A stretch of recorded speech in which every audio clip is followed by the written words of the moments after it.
The Ceuta migration crisis has exposed a deep divide inside the European Union, with member states clashing over border security and the future of the Schengen system.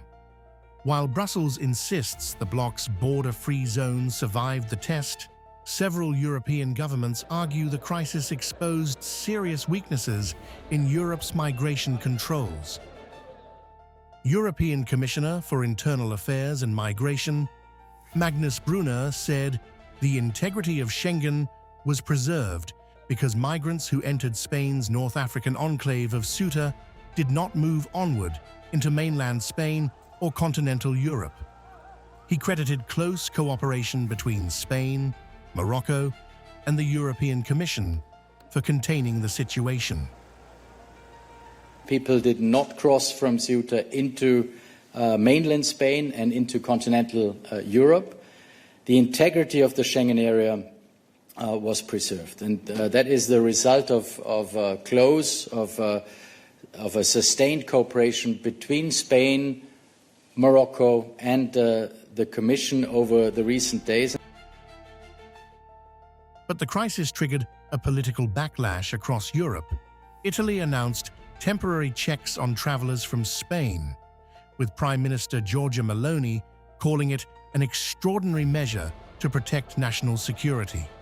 Other leaders demanded tougher border controls, warning that Europe's external borders remain vulnerable.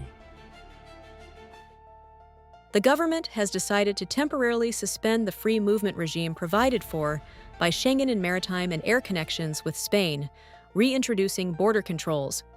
This is an extraordinary measure, adopted to safeguard national security and prevent possible repercussions for our nation. The measure will be kept in force only for the time necessary, with particular attention to limiting any impact on summer tourist flows. Spain defended its response, with Prime Minister Pedro Sanchez saying most migrants were returned to Morocco through coordination with authorities there. Madrid accused critics of turning the crisis into a political attack while insisting its territorial integrity had been challenged. The divide deepened as Slovakia opposed suspending Spain's Schengen status and called instead for stronger EU support to protect external borders. The Ceuta crisis has now become a wider test of European unity, with Brussels claiming success, while several capitals warn that migration pressures are far from resolved.